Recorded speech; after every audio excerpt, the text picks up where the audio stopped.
Hey, don't get under the table, please. Hey y'all, welcome to today's video.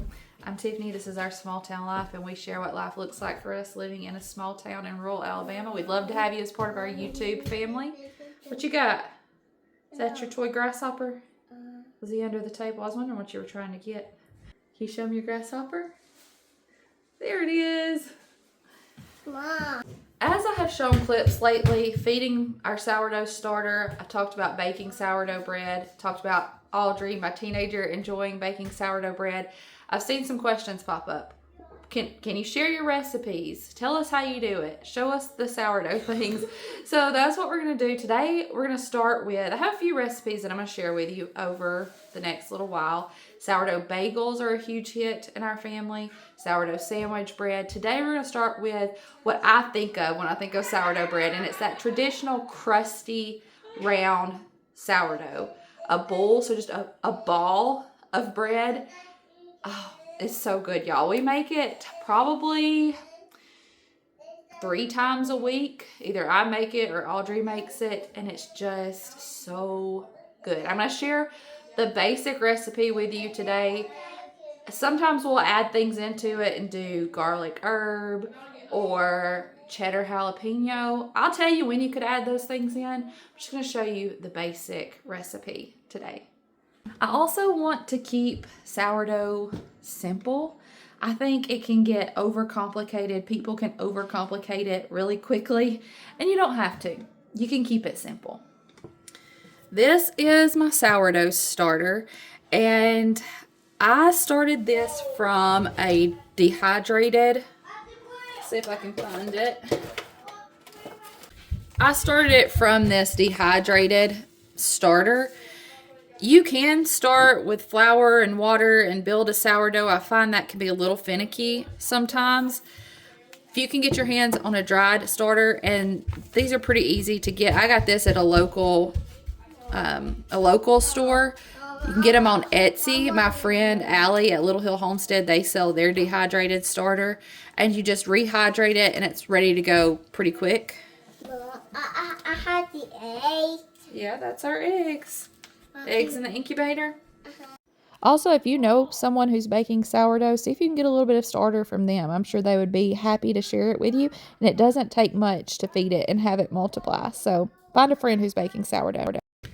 We right now are using our sourdough starter so often that I leave it on the counter because we're using it pretty much every day for something. Occasionally we might skip a day and I just pour off my discard and keep it in a container in the refrigerator and refeed it. If it's on your counter, you're going to want to feed it every day. But what you can also do, if you're not going to bake every day, you can keep this in the refrigerator and pull it out and feed it and let it warm up before you bake with it. Super easy to just keep it in the refrigerator, y'all. Another thing, and I'm going to go ahead and get my scale on. I like to weigh things out just because it keeps things uniform each time I bake. You can measure with measuring cups, but you might be a little bit off here and there where the weight is more accurate. And you can get scales on Amazon pretty cheap. I'll link one down in the description box. I fed my starter last night, and it has already risen and then started to fall back down. Some people try to use their starter when it's at its peak. I'm not that picky about it, y'all. I use it when I get to it, and I actually find that once it starts to fall back down, so when you feed your starter, it's going to get bubbly and rise up, and then it will start to fall back down. I have found that if I use it when it starts to fall, it actually performs better for me. I'm going to start with 100 grams of starter.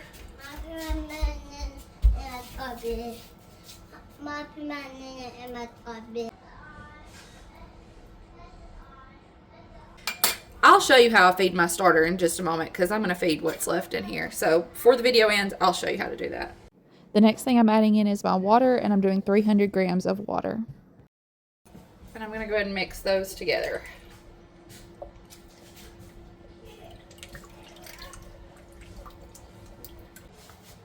I just recently got an AZURE order. I'll link that video down in the description box if you want to watch it. But I'm going to try out their all-purpose unbleached flour. This will be my first time using it. we've used several different brands of all-purpose flour. We've used bread flour. Just recently tried making some with bread flour and it worked good for us. But we're gonna try the AZURE all-purpose flour.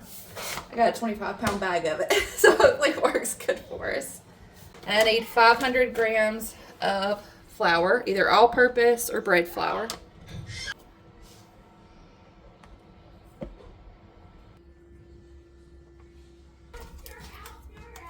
Then I need 10 grams of salt, and I'm using a pink Himalayan salt.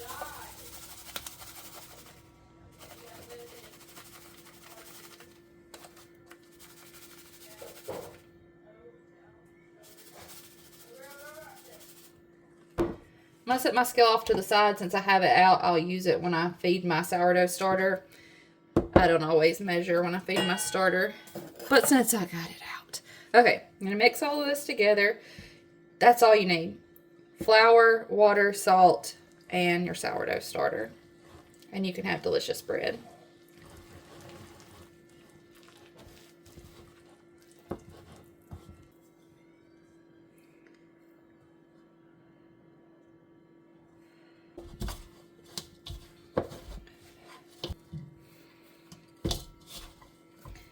So at this point, it's going to look pretty shaggy. But what we're going to do is cover this and let it sit for about 30 minutes. And the flour will really soak up some of that moisture from the water. And then we can come back and start doing stretch and folds. So for right now, I'm just going to leave it like it is. Cover it with a towel. And then we'll come back in 30 minutes. I'm going to go ahead and feed my starter now, and I'm going to put it in a clean jar today. I don't do that every time. I don't measure or weigh every time, but I've done it so much, I kind of just know what it looks like. But I'm going to put it in a clean jar today, so I'm going to tear out the weight of the jar. And you really don't need that much starter when it comes to feeding it and keeping it going. Sometimes I'll do a 1-to-1-to-1 ratio, 1 part starter, 1 part flour, 1 part water by weight.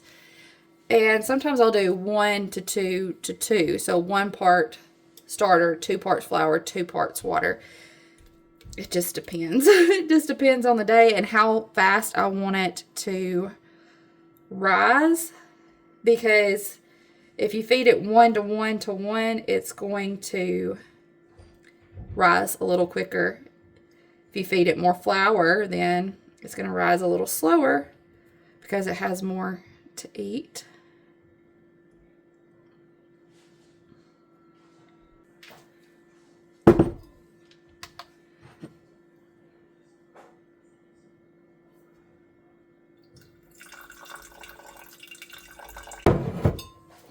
Grams of water, mix those together.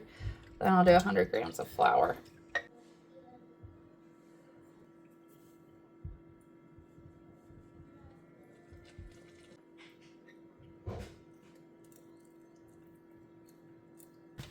I just loosely put a lid on it.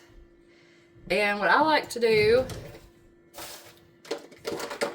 is take a dry erase marker and mark the level where it's at, just so I can watch it rise and fall.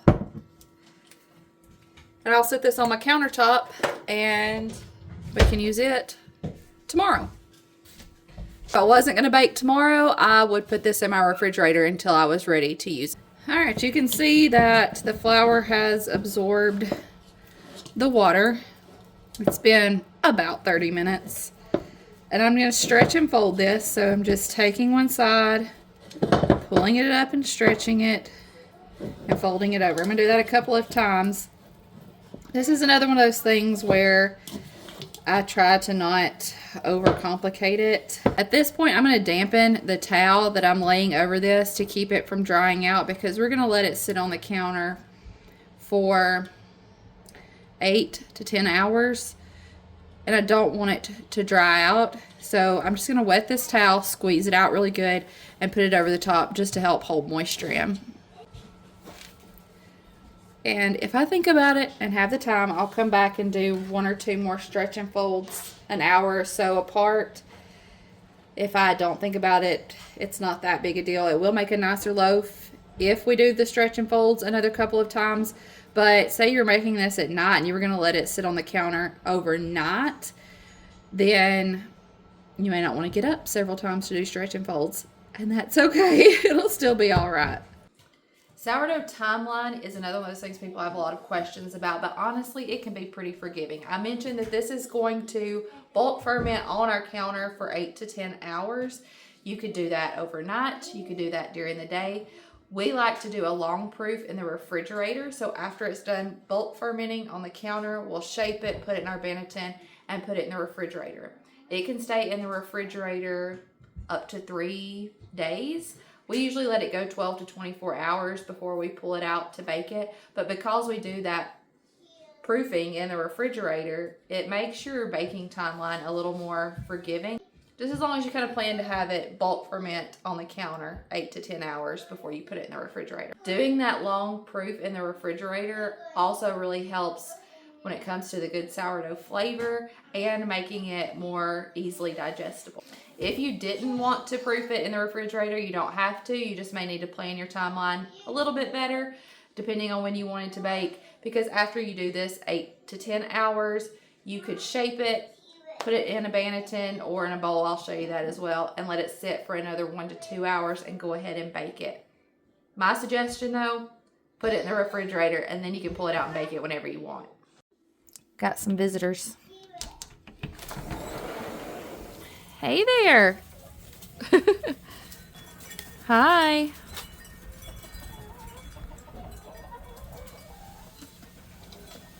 Hi, Ginger.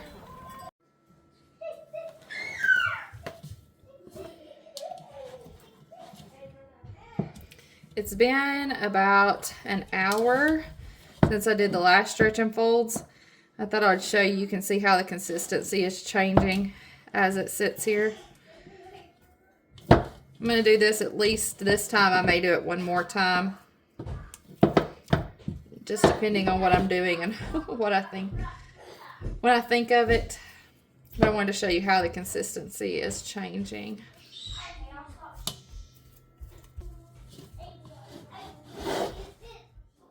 This clip is from much later in the day, and I'm taking some flour and putting it inside of my Banneton. It's just a bowl that has a cloth lining in it. Before we had a Banneton, I used a bowl with a tea towel in it, and that worked fine. It is really nice to have the Banneton though. Now I'm going to shape my dough, and all that is putting it on the counter, tucking an edge, and pulling it towards me. You don't want much, if any, flour on your counter because you want it to grab just a little bit. You tuck it and pull, and you'll see it tightening over the top. We're going to put it upside down in our Banneton.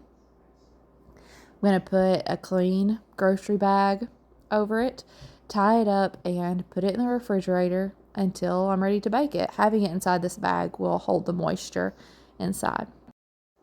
All right, off to bed. I'll catch up with y'all tomorrow, and we'll pull this dough out and bake it.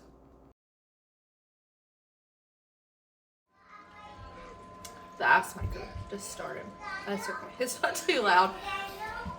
Good morning. It's the next morning. Well, about lunchtime. And I'm going to go ahead and bake our sourdough bread. I have my Dutch oven in my oven. So as my oven was preheating, I put my Dutch oven in there.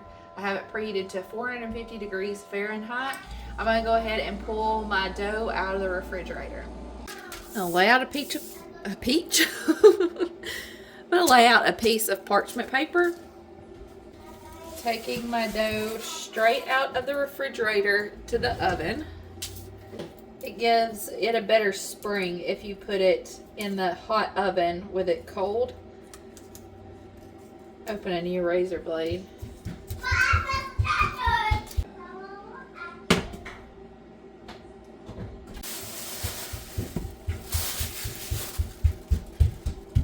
I'm going to turn my dough out onto my parchment paper. I think I'm going to sprinkle it with a little more flour just so the design on the top can show. And you don't have to cut it, I don't suppose, but it's going to burst where it wants to if you don't give it somewhere to kind of open up. So sometimes I'll do a cross on the top. I hold this at about 45-degree angle. Y'all, just make a slit in it. I bring this all the way around the side. And then I think over here,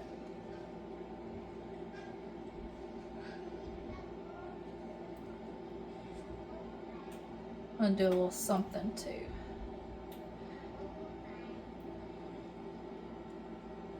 You can get as creative or keep it as simple as you want. Audrey, she even paints sourdough. She does a mixture that's a flour mixture with some food coloring, and she's painted flowers and all kinds of things on it. Okay, we'll keep it pretty simple. This is my very loved and used Dutch oven, and I have a little cornmeal sprinkled on the bottom. That just helps keep the bottom of your bread from burning.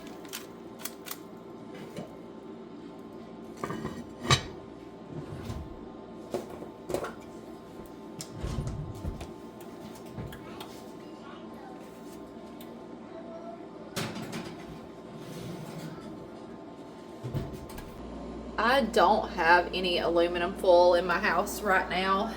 Sometimes we'll keep, actually her piece that she was using is right there. Hang on. Audrey has been keeping this piece of aluminum foil and putting it on the rack under the Dutch oven to keep the bottom from getting too dark. Sometimes I do that, sometimes I don't. What I may do is wait, and when I turn the temperature down in just a little while, I may slide this on there. If you find that the bottom of your bread is getting burnt, this is another one of those things that you can do. You can just put this on the rack underneath it. So my dough is sitting on the top rack. There's still a bottom rack in my oven. I could put this right up underneath it. So that's a little tip for you if your bottom of your bread's getting burnt or too done. I'm gonna let this go at 450 degrees Fahrenheit for 25 minutes. Then I'm going to take the lid off, and I'm going to turn the temperature down to 425 degrees Fahrenheit and let it go for about another 20 minutes. My timer is about to go off on my oven. I'm going to take my bread out after it had gone for the 25 minutes at 450, took the lid off, bumped it down to 425, let it go for another 20 minutes. And when I get it out, I'm going to check the temperature. I went ahead and turned this thing on to let it start to catch up. We've been using it for a while. It's starting to give me a little bit of trouble. So maybe I'll get another one. We'll see. It's still working. I'm going to push it as long as I can. I just have to turn it on and give it a little head start. But anyway, I'm going to check the temperature inside my bread. If it's at, I like to go for 205, 203 to 205. Is where I like it, but you want to make sure it's over 200 just to make sure you don't have any doughy centers or anything like that. Oh, are y'all ready for this? Oh my goodness, isn't she lovely?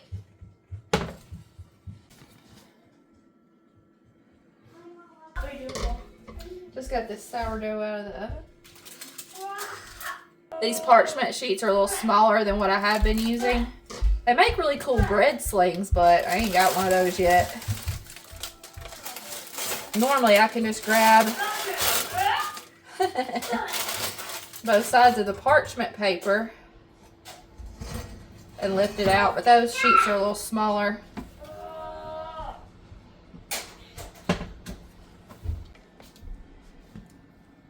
And I'll tell you right now, I love warm sourdough with really good butter on it. It's the best. So I will probably cut into this before it cools all the way, but you're supposed to let them cool. And this be one of those do as I say, not as I do, because I love me some warm sourdough. Oh, it's perfect. Nice and crispy on the outside. The bottom is not too brown or burnt or anything like that.